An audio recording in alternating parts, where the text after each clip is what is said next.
nós iniciamos o nosso segundo evento comemorativo pelos 10 anos de fundação da Moraes Pitolo Advogados, e hoje nós estamos propondo uma breve apresentação sobre um tema que é novo, mas que faz parte da vida de todos nós. Nós teremos hoje um painel bem interessante, que começa com a palestra do Dr. Alexandre Esper, que é diretor-geral de Assuntos Jurídicos e Corporativos da Microsoft no Brasil, a quem eu gostaria de agradecer, meu amigo, muito, porque está trocando uma conferência com o Bill Gates por essa conferência. Então, eu queria passar a palavra a ele e agradecer muito pela disponibilidade e pela gentileza. Obrigado, bom dia a todos. Como o Cláudio falou, eu estou trocando uma conferência com o Bill Gates, porque a gente sabe o nível de importância que a gente tem que dar atenção, né? Então, preferi ir para cá falar com vocês. Então, primeiro, muito bom dia. Queria agradecer particularmente ao Cláudio, ao Guilherme, ao Pitombo, pela oportunidade. A todos vocês por estarem aqui hoje, uma sexta-feira, a gente sabe que o trânsito é um pouco mais complicado. E a ideia hoje é dividir, eu pensei em conversar. Direito eletrônico é uma novidade para todo mundo, para mim também. E acho que é um negócio que está em voga, é um assunto que está em voga, o tempo inteiro se fala, puxa, mas como é que se coordena, como é que se regula o direito eletrônico? E hoje a resposta é, não se sabe. Né? A gente não tem, hoje é um grande ponto de interrogação. E por que é um ponto de interrogação? Porque quando você fala de regulação, você vai pensar, puxa, eu vou falar de regulação brasileira do direito eletrônico. Isso é muito fácil, né? O Congresso vai debater, o Senado, a Câmara, de repente vem um substitutivo do Executivo e vai se conversar. Ótimo, você consegue ter uma regulação nacional. O ponto é que hoje a internet, ela derrubou as fronteiras dos países. Então a regulação não é mais algo que você vai discutir, ou a legislação, no nível local. Você tem que discutir no nível mundial. E aí começam as dificuldades. Então a minha ideia foi trazer um pouquinho dessa perspectiva, já que a gente vai falar entre advogados aqui, uma perspectiva desse universo. Né? Quais são as oportunidades, quais são os desafios que a gente encontra hoje no direito eletrônico, pensando um pouquinho além das fronteiras brasileiras, que eu acho que é o modo que o legislador tem que começar a pensar com relação a esse tema no Brasil e em outros países do mundo. Eu vou tentar fugir um pouquinho do modelo tradicional de software que a gente conhece. Por quê? Porque a indústria está mudando. Aqui, eu vejo muitos jovens, não vão lembrar da fitinha cassete que você comprava, colocava no seu MSX, que era um computador da Gradiente. Foi um dos primeiros. Você colocava aquele negócio, ficava fazendo um barulhão danado, né? E você achava aquilo massa. Você esperava 45 minutos, era super rápido. Você botava lá e ficava 45 minutos depois, aí sua tela de fósforo verde acendia.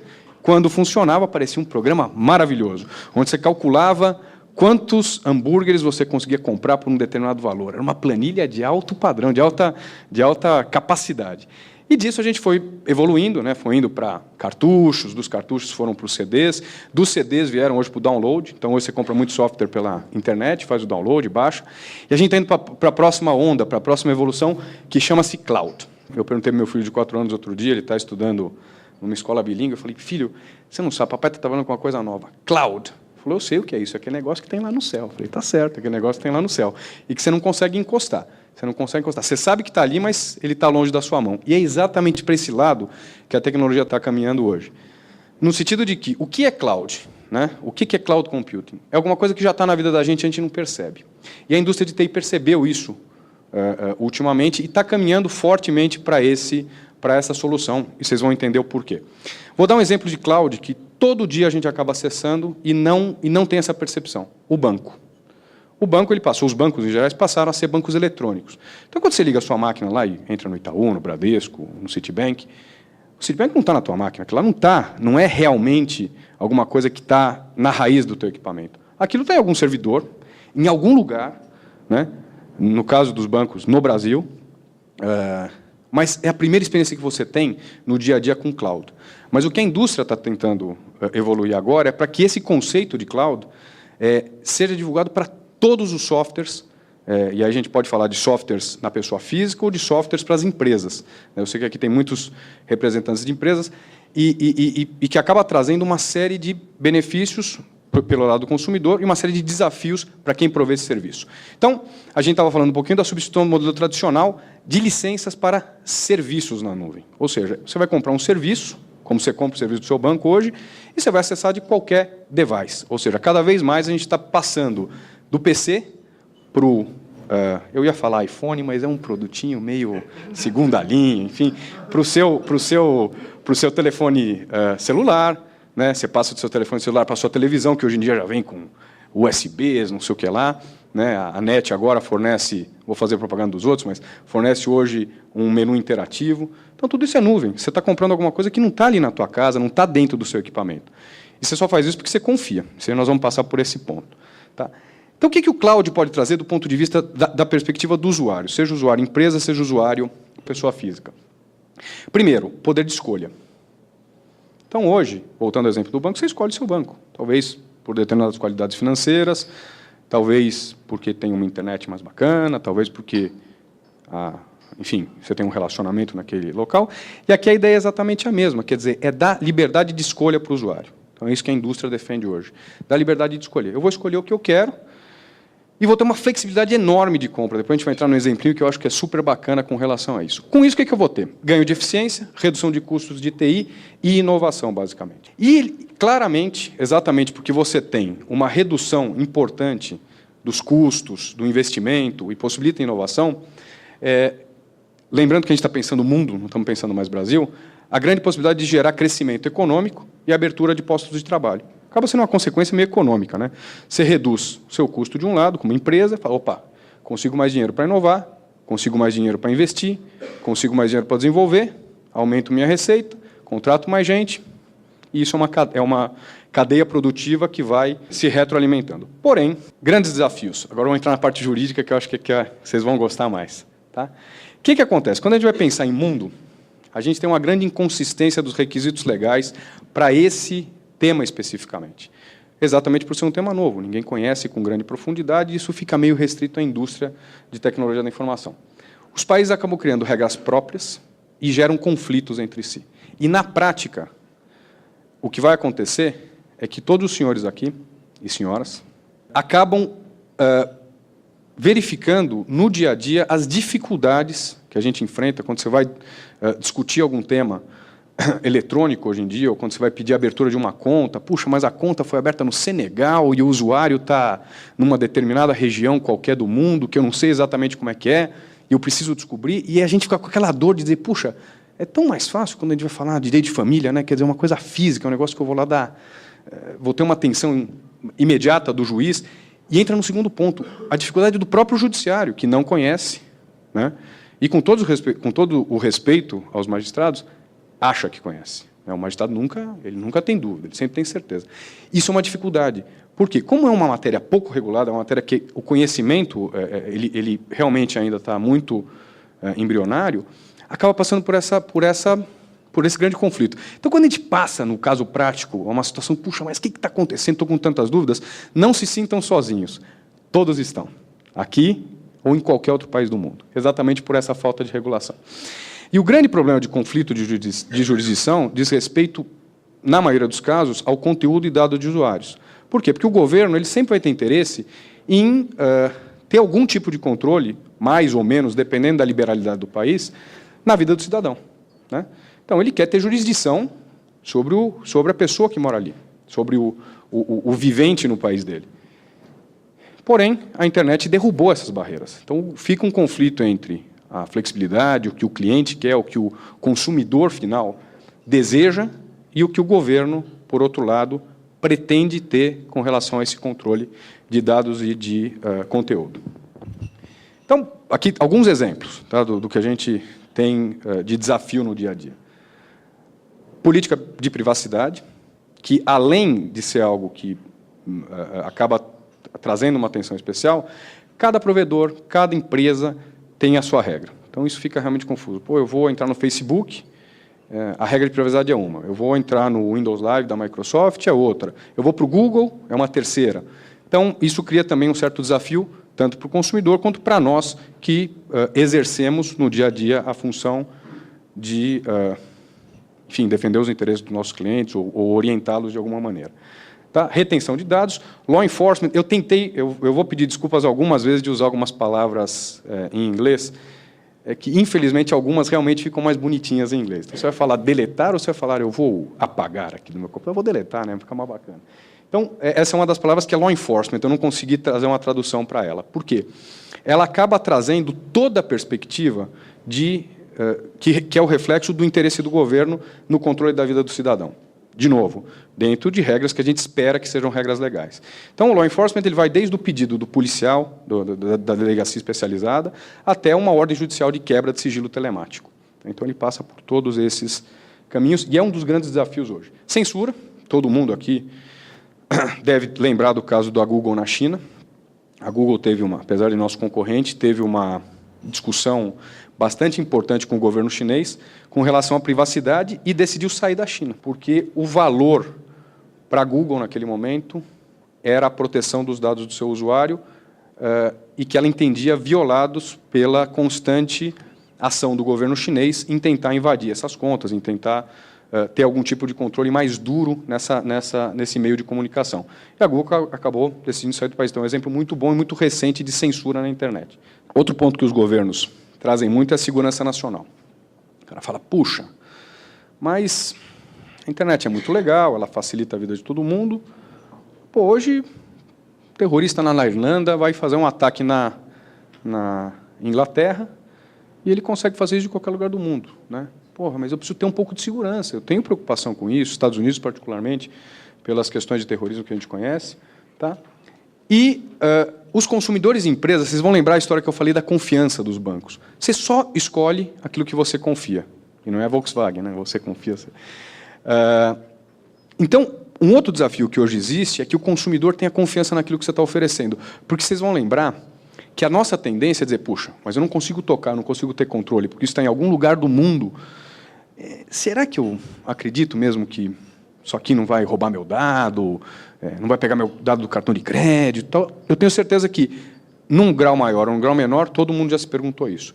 E exatamente essa confiança que hoje é um dos grandes desafios quando você vai falar de cloud, quando você vai falar dessa computação na nuvem. Tá? As empresas, particularmente, querem saber, os consumidores também, mas as empresas, acho que num grau maior, querem ter certeza da confiabilidade desses dados. Vamos falar um pouco dos benefícios. Eu contei para vocês quais são os grandes benefícios da nuvem, que eu acho que é legal para o operador do direito conhecer um pouquinho mais do setor. Né? O que são os motivadores? Porque a gente acaba conhecendo o efeito final, né, o que a lei traz, ou o que o judiciário decide, mas, às vezes, o que está por trás é um pouco mais difícil. Como eu sei que hoje o público ele é bem múltiplo, a gente tem uma série de pessoas representando diversas empresas, diversos setores, eu achei interessante trazer um pouquinho do que a gente entende, do que o operador de tecnologia da informação entende como benefício desse cloud, que é exatamente o motivador dessa modificação ou dessa nova tendência do mercado. Primeiro, a escala de sistema de TI. E aí o exemplo aqui da Domino's Pizza. Quem já foi para os Estados Unidos? Quem já foi para os Estados Unidos aqui? A Domino's Pizza é uma grande cadeia, do mesmo jeito que a Pizza Hut nos Estados Unidos. É uma cadeia de fast food, de pizza. E tem uma situação super interessante. A gente usa o exemplo deles porque é super legal. Durante o Super Bowl, que é um campeonato, é basicamente a final do campeonato americano de futebol americano, a Domino's Pizza, nos Estados Unidos inteiro, eu não consigo imaginar o americano, né, sentado lá, gordão, aquela barriga, vendo o filme e comendo uma pizza. Não dá para imaginar. Aumenta em 50% o volume de vendas médias dele, durante o Super Bowl. 50%. Você imagina de um dia para o outro a sua demanda aumentar em 50%. É um número que nenhum tipo de operação consegue suportar de imediato. Então você vai falar, putz, legal. É um serviço baseado no quê? Claro, você tem os produtos, você tem a fabricação, você tem os ingredientes, porém você tem que ter toda uma inteligência por trás para cobrir, uma inteligência tecnológica, para cobrir o quê? Pô, recebi o pedido, aquilo lá vai entrar no sistema, a pizza vai ser fabricada, vai ser manuseada, aquilo vai sair para o endereço XYZ, e eu preciso mandar. Eles vão ter velocidade nisso. Quando você pede a pizza, você não vai esperar 2 dias pela pizza, você quer que ela chegue em 30 minutos. Com uma demanda acelerada em 50%, como é que você faz isso? Então, vamos voltar para o mundo antigo. Para o mundo antigo é o seguinte, eu tinha que ter, como Domino's Pizza, um parque de tecnologia da informação para atender esta demanda. Só que no resto do ano ela cai 50%. Então, olha o custo absurdo. E aí os senhores podem levar isso para as indústrias de vocês. Quer dizer, olha o custo absurdo que eu tenho que manter, né, para os meus peaks, para os meus períodos de pico, versus ter a possibilidade de flexibilizar isso e adquirir conforme ao sabor do mercado, conforme o mercado me pede. E o que eu faço com esse dinheiro sobrando? Gero emprego, coloco inovação. Então, a Domino's, o que ela fez? Ela comprou um sistema, no caso, fazer uma propaganda da Microsoft, um sistema nosso, que chama-se BPOS. A gente tem maneira de dar nome longo para as coisas, eu brigo muito lá dentro, que é Business Productivity Online Service. Podia chamar, sei lá, Office nas nuvens, Cloud Off, não, é um nome enorme. Mas, enfim, e aí eles compraram isso aqui porque chega nessa época do ano, o que o cara faz? Ele compra mais serviço. Durante um mês, ele aumenta a quantidade de servidores que ele tem. Nossos.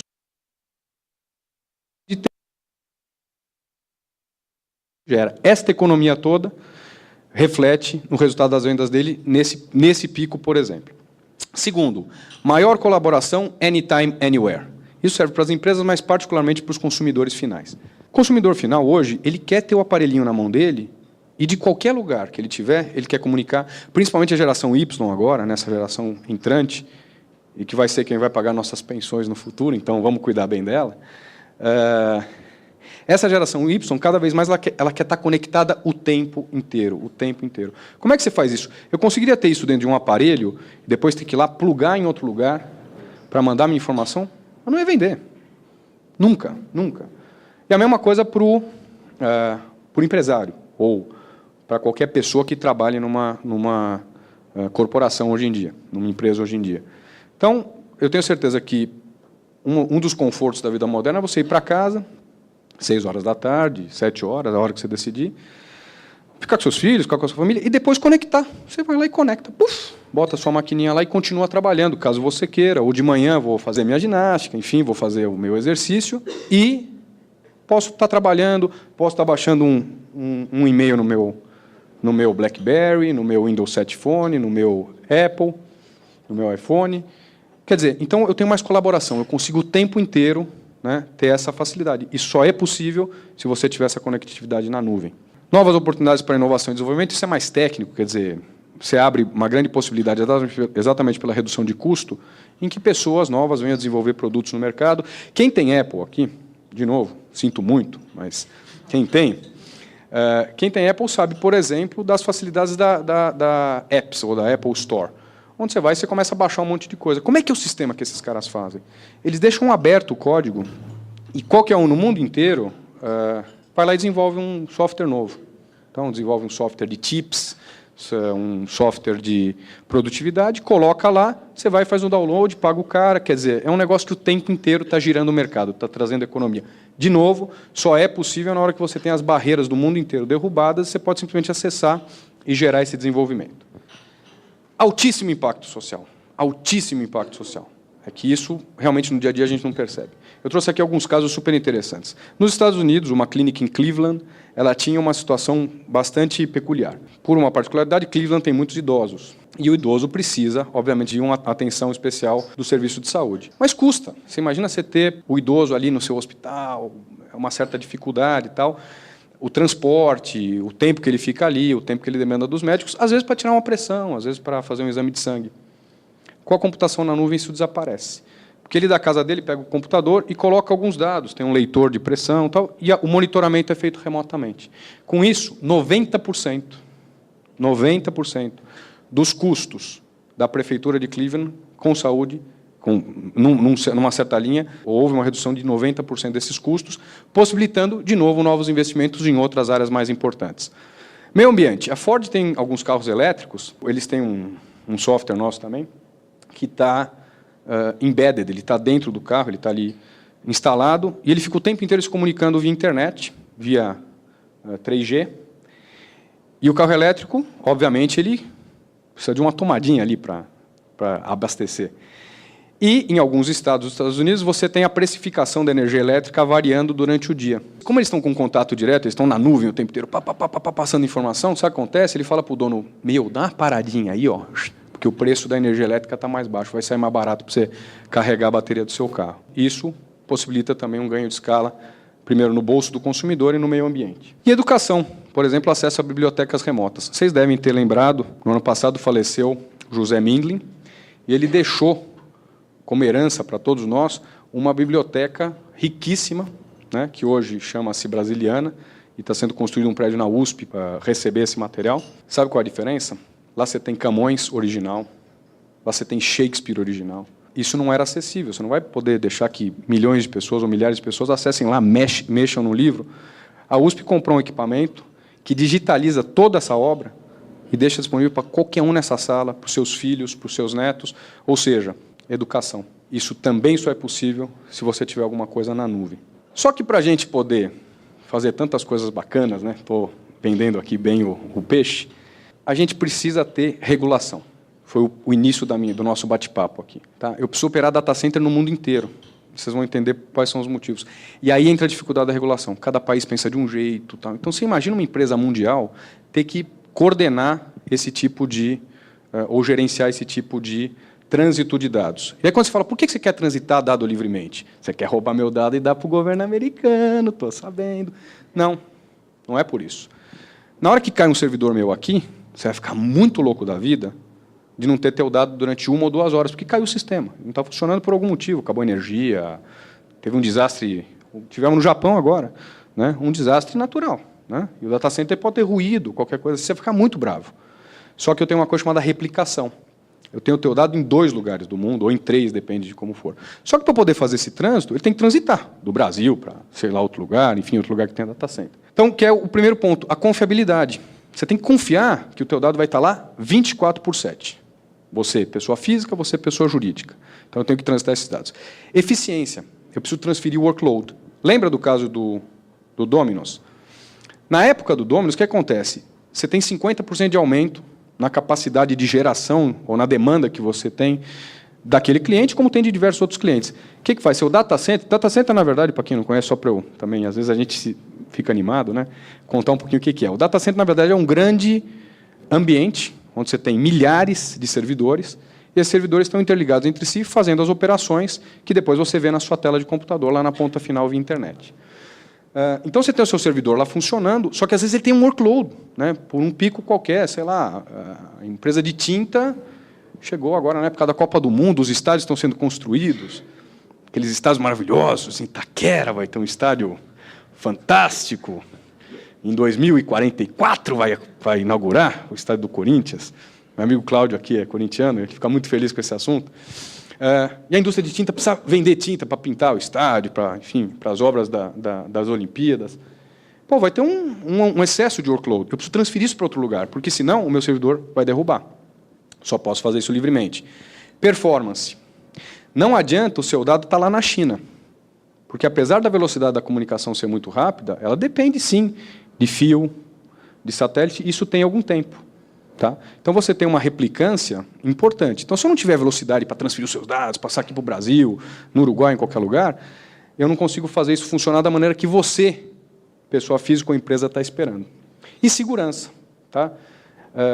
Normalmente, você vai ter uma série de dados privados, são fotos da sua família, no caso de empresas, particularmente, informações confidenciais, tá? E que, às vezes, eu posso ter uma ameaça qualquer, e eu, como provedor do seu serviço, vou transferir a sua segurança para um lugar que, num momento qualquer, se demonstre mais adequado. Vamos usar, infelizmente, o exemplo do terremoto do Japão.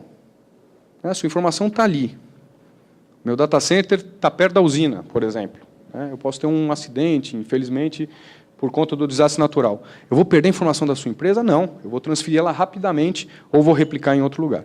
Para tudo isso existir, eu preciso ter trânsito livre dessa informação. Eu tenho hoje... Não. Exatamente porque, na visão do governo, o controle é mais importante do que todos esses outros critérios ou aspectos que a gente está conversando. Conflitos de regras legais. Agora está ficando bacana, né? Vamos lá. O que a gente tem como conflito legal, normalmente? Proteção de usuário, privacidade e segurança, a gente falou agora há pouquinho, e a visão do governo, exatamente com base nessa quantidade de ameaças de crimes, tal, que é ter mais controle, né, o foco em obter acesso a dado e informação. Agora vamos falar um pouquinho de Brasil, só para a gente trazer um pouco para o nosso mundo. Existem vários tipos de interpretação jurisdicional, no caso de proteção de dados ou no caso de acesso a dados. Tá? Alguns países entendem que a presença física de um data center ou a presença física de uma determinada empresa é que dá jurisdição sobre dados quaisquer, e outros países entendem que é a oferta do serviço. No caso do Brasil, é essa segunda linha que o judiciário acaba adotando, ou seja, o fato de eu ofertar serviço para alguém presente no Brasil, para um cidadão brasileiro, para uma empresa brasileira, ou para uma empresa que possua negócio ou opere no Brasil, na opinião do judiciário brasileiro, prevalece sobre a presença física. Mas aí começam as dificuldades. Então, o juiz quer saber um dado da quentinha@hotmail.com. Vocês vão dar risada, mas, infelizmente, isso é uma realidade. Diariamente, a pornografia, ou zedopó@hotmail.com, estou dando alguns exemplos de e-mails reais. Tá? Uma olhadinha do tatuapé@hotmail.com. Verdade. É engraçado, mas quando você passa a enfrentar essa realidade, perde um pouco a graça. Então, a gente teve, há 2 anos atrás, vocês devem ter lembrado, a CPI da pedofilia, onde se discutiu abertamente exatamente os problemas. A gente estava falando de coisas bacanas, né, da dificuldade que você tem, ou dos problemas que são causados pela internet. Então, o grande ponto é assim, um juiz está imbuído do melhor interesse, né? O advogado, nós aqui estamos defendendo eles de um cliente nosso. E as empresas não são os vilões aqui, as empresas querem ajudar, mas entra aí o conflito de jurisdição. Então, o juiz vem aqui e pede uma ordem. Eu quero que você bloqueie, ou eu quero que você faça um rastreamento, por exemplo, de Messenger. Não dá. Não dá para fazer. Tecnicamente, não dá para fazer. Porque é IP para IP. Eu teria que estar monitorando a internet inteira, alguns bilhões de usuários, para possibilitar um monitoramento desse. O juiz não entende. O teu cliente não entende. Ou eu peço a abertura de conteúdo de uma conta Hotmail. Sabe o que acontece? A lei telemática aqui no Brasil, a lei de informática aqui no Brasil, ela permite, a lei de quebra de sigilo telemático, permite em alguns casos. A lei americana não permite, porque a privacidade lá é um direito constitucional muito arraigado na cultura americana. Para o brasileiro, talvez, a segurança seja um direito mais importante pela realidade do nosso país. Para o americano, talvez não seja. O problema é que agora começa um conflito de jurisdição. Então, não é que eu não quero atender, eu tenho todo o interesse, como empresa, de atender o meu consumidor. Mas aí eu falo assim, legal, eu atendo o pedido do juiz brasileiro de quebra de conteúdo, de abertura de conteúdo, violando a lei americana. Então, eu resolvo um problema aqui e crio um lá. Como é que eu faço? Não sei. Hoje não tem resposta para isso. Tá? Ou não viola a americana e tem um juiz aqui bem nervoso comigo, porque eu não estou atendendo um pedido de um juiz brasileiro que entende que, porque o usuário está no Brasil, ou potencialmente está no Brasil, muitas vezes se descobre que é um IP falso, ele tem direito de pedir aquele dado. Olha a dificuldade de você operar uma situação dessa. Para vocês, para os seus clientes e para nós, provedores. Tá? Alguém está ganhando com isso? Ninguém. O criminoso está ganhando. O bandido está ganhando. É o único que está ganhando. Aqui e em qualquer outro país do mundo. O que a gente tem? Leis inconsistentes. Tá? O que é legal em um país é ilegal em outro. E aqui eu estou dando só o exemplo do Brasil e Estados Unidos. Se você replicar isso para a gente, eu vou falar um pouquinho de Itália e Índia, daqui a pouco, porque eu acho que é legal, vocês vão perceber que é uma loucura. Você está falando de 168 jurisdições no mundo, com todos os graus de complexidade, com todas as bases jurídicas, então a base anglo-saxã, a base latina. Né? Muitas vezes o Estado não é laico, então a religião influi na decisão legal. E está todo mundo conversando. Passa a China, está todo mundo conversando. Então, aqui no Brasil, por exemplo, a gente tem tratados internacionais. O EMILAT, no caso da Europa, existe uma convenção sobre cybercrime, mas isso serve para a Europa, não serve para o Brasil. Não serve para o Paraguai. Não serve para quem não está no bloco europeu. Então, existe algum movimento favorável a pensar isso em bloco, mas ainda é incipiente. Então, exemplo do Brasil. O Google, no Brasil, ele decidiu contestar essa tese da jurisdição nacional. Sofreu uma ação civil pública do Ministério Público Federal, e o pedido final, além de outros pedidos, era o fechamento da subsidiária do Google no Brasil. Porque, exatamente, ele dizia, eu não posso cumprir o que você está pedindo, porque eu violo a lei do país onde a informação está nesse momento. Enfim, isso está sub júdice, está em segredo de justiça, é uma grande discussão, mas é um exemplo prático daquilo que está acontecendo. A Itália. A Itália passou uma legislação que exige que, durante 12 meses, o provedor de serviços guarde os dados do usuário. Isso é um custo danado, né, para você manter. Aqui no Brasil tem um projeto do Azeredo que quer que o provedor de serviço de internet guarde os dados físicos dos usuários. Eu vou dizer uma coisa, a gente tem 12 milhões de usuários no Brasil, a Microsoft só. Onde é que eu guardo 12 milhões de documentos? Qual que é o back-office que eu tenho que ter para fazer isso? Como é que eu sou polícia, eu vou ficar checando se o documento é verdadeiro, é falso, está certo, está errado? Sabe onde vai estourar isso? no custo do serviço, que hoje é gratuito. Posso continuar prestando serviço? Não sei. Fica difícil de você ter essa percepção. As empresas passam a ter essa dificuldade. Então, a Itália passou uma lei que exige que durante 12 meses você guarde os dados do usuário. No caso da Microsoft, a lei americana não permitia. Permitia só 6 meses. O que nós fizemos? Mudamos o data center para a Irlanda. Dá para fazer isso, uma vez, né? Você imagina, para cada país que pedir uma coisa dessa, você mudar o seu data center. É baratinho, você pega uma caixinha pequena. Você pega e transfere para outro país. Não dá. O data center tem alguns 1.000 metros quadrados. É um bunker. Ele é construído de concreto, tem toda uma tecnologia por trás. Ele tem replicação de energia, acabou a luz, ele funciona, ele é anti-terremoto. Então, é um custo, é um investimento que você faz. Não é o governo falar, faz assim e você muda um data center. Não tem essa facilidade toda. Além do investimento no equipamento. E a Índia, finalmente, quem tem BlackBerry aqui sabe que o BlackBerry ele usa uma tecnologia de encriptação. Ele criptografa os seus dados e transfere via uma rede própria da RIM, que é a dona do BlackBerry. Então, esse dado ele não é legível por quem não tem a chave de acesso. E a Índia queria ter a chave de acesso. Então, foi um pau danado, uma briga inglória. Eu estou usando exemplos de alguns concorrentes, que são públicos, e teve uma briga inglória, e, no fim, se fez um acerto meio periquito aí, se ajeitaram, eu abro um pouquinho, vamos ver o que dá, mas mostra mais um desafio.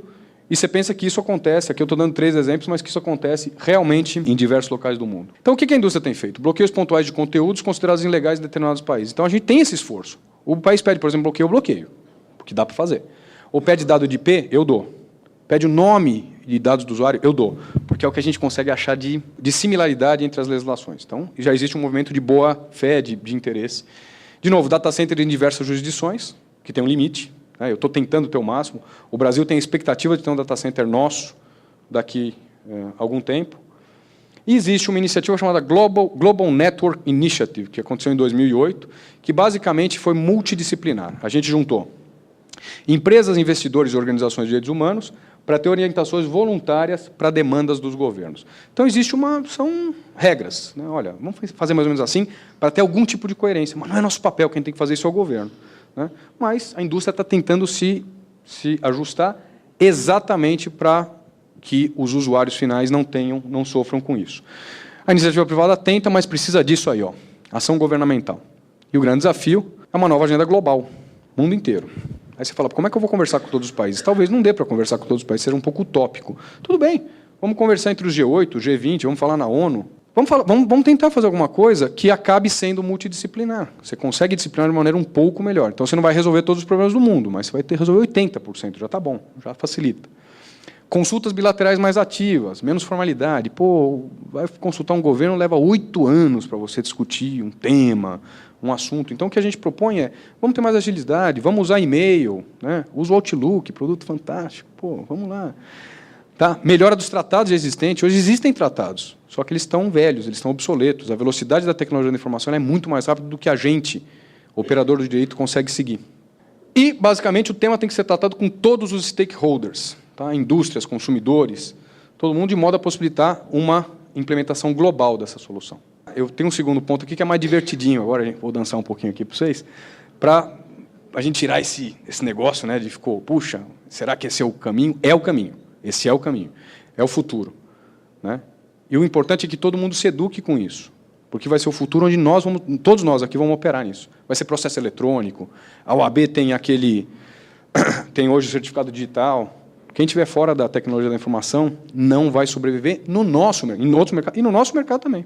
Então, é importante todo mundo se aprofundar no conhecimento, não que isso seja a única coisa que a gente tem que se preocupar, mas eu acho que hoje a gente se preocupa pouco. Então, começar a conhecer um pouco melhor e ser defensores exatamente de um Estado de Direito que possibilite que o nosso trabalho e o trabalho da Justiça seja executado de uma maneira adequada. Vou falar bem rapidamente a parte mais divertidinha, botei umas fotinhos, aí fica legal, a gente tem coloridinho. O que é a internet? A internet é um mundo de oportunidades, facilita a sua comunicação, e sempre que você quer tirar sorriso, principalmente das moças, você bota uma criança, é uma coisa fantástica. Olha lá, sempre funciona. Então, ou um velhinho, também funciona pra caramba. Esse pessoal de marketing que me contou, eu falei, me dá uma foto de um velhinho aí e de criança, bota as duas. Então, quer dizer, comunicação com amigos, familiares, colegas, acesso à informação, a internet é realmente um poço de virtudes, porém, estão aí as ameaças. Para crianças, predadores, cyberbullying, ameaça, pedofilia. Segurança pessoal, spam, phishing, roubo de identidade. E no computador pessoal, os vírus, aquilo que no dia a dia a gente tem grandes preocupações, as empresas particularmente. Eu quis trazer isso aqui porque eu acho legal, né? Não é todo mundo que conhece. Então, o que é o spam? O spam é aquele e-mail chato que você recebe 80 mil por dia, que o cara faz propaganda, mensagem que você não solicitou, tal. Isso é o spam. Dificílimo de controlar.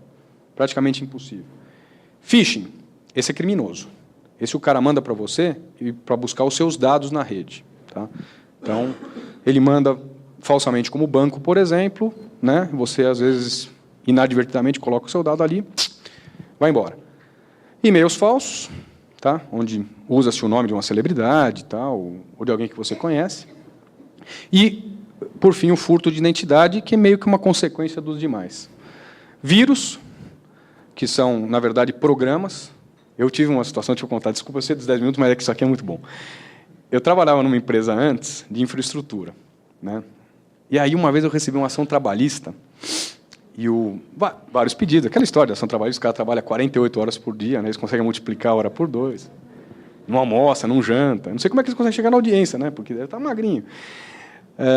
E a gente recebeu uma trabalhista lá, e era bem o começo da informática. Isso faz uns 15, 20 anos. 20 não, porque eu tinha 2 anos. Mas era bem o começo da informática, e dentre os pedidos, ele pedia insalubridade. Porque ele vivia carregando para lá e para cá computadores com vírus. É verdade isso. Tinha vírus. Vai que ele pega um vírus de computador. Imagina, você espirra essa monte de letrinha. É uma loucura. Né? Mas então, vírus, hoje todo mundo sabe, é um programa de computador, né? Não atinge ninguém. Cavalo de Troia, também um vírus que simula programas. E o spyware é aquele vírus que entra na sua máquina e fica te espionando o tempo inteiro. Ele busca os seus dados também. Então, o que a gente sugere?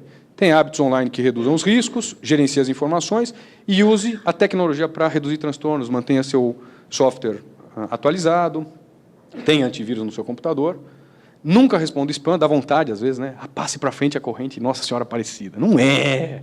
Ela não vai ouvir, reza, ela ouve. Não vai passar o e-mail, não vai funcionar. Tecnologia te ajuda a identificar o spam, normalmente fica aquela barrinha vermelha em cima do programa. E muitos provedores já bloqueiam e apagam, né? O UOL, por exemplo, é um provedor que hoje tem uma qualidade realmente importante nesse sentido. Ele apaga ou ele bloqueia aquilo que ele considera spam. Tem vários sinais que te alertam, que eu te falei, pô, repasse esse e-mail e ganhe $24 mil da Microsoft. Recebi ontem esse. E ganhe $24 mil da Microsoft. Eu falei, pô, a ação vai subir, hein? O pessoal vai ficar feliz. Claro que não é verdade, né? Claro que não é verdade. Promessa de ganho, negócio bom, então o cara manda... eu sou do governo do Senegal, e o governo quer que você invista $1.000 e você vai ter um retorno de 2.000%. Não dá, não existe, né? Todo mundo estaria rico. Erro gramatical, de grafia, criar senhas difíceis, normalmente com número e letra é legal, e não compartilhar suas senhas com ninguém. Sempre denuncie, a gente tem preguiça disso, denuncia é importante, é um jeito de você fazer o improvement, tá? A palavra em inglês, para facilitar, tá? Os alertas, altere as senhas e informe os órgãos de crédito. Backup de arquivo é fundamental, as empresas fazem, a gente às vezes não é muito bom em fazer isso. Sempre pense antes de clicar e leia as políticas de privacidade dos sites, né? Download de arquivo e tal. E eu queria falar bem rapidamente do Hotmail. O Hotmail, na verdade, é um serviço gratuito, que entra um pouco naquela linha da nossa conversa de acesso. É um serviço prestado dos Estados Unidos para o mundo inteiro, mas o serviço efetivamente é prestado dos Estados Unidos. E o que isso aqui é só uma orientação para vocês, quando vocês precisarem de dados de Hotmail, a gente fornece, tá? Dados de IP, dados cadastrais do consumidor. O que não se fornece é conteúdo, exatamente pela questão de privacidade. O que a gente pede é que o ofício, tem que ser um ofício, pode ser por uma delegacia, você não precisa ter um processo judicial, mas tem que ser o ofício de uma autoridade, seja endereçado à Microsoft Corporation, que é a dona desse produto, realmente, tá, do ponto de vista de propriedade intelectual, mas a gente recebe isso aqui no Brasil. Tá? Então, na Microsoft Informática, depois eu passo os dados aí, para caso vocês tenham necessidade no futuro, vocês lembrem disso. Tá? Oi, pois não.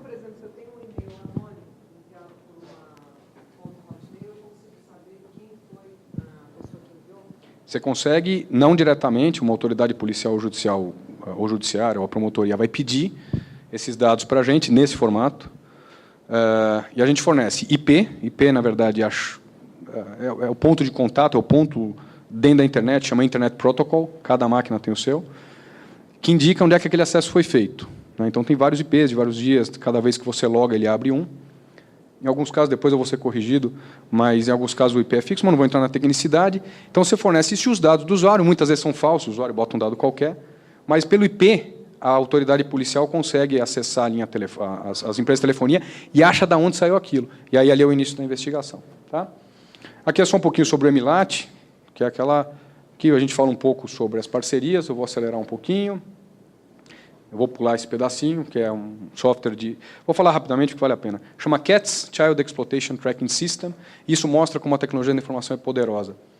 Esse é um acordo gratuito, assinado entre a Microsoft e a Polícia Federal, e mais polícias federais de 32 jurisdições. Hoje, um agente policial da Polícia Federal aqui no Brasil, ele tem esse software na máquina dele, também usando o cloud.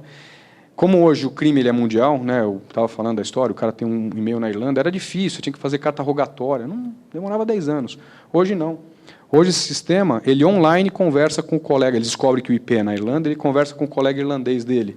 Isso aqui é para evitar pornografia infantil, por isso que chama exploitation, child exploitation. A finalidade desse caso específico é para evitar pedofilia, que é uma dos pilares, a gente procura ter muita segurança de crianças.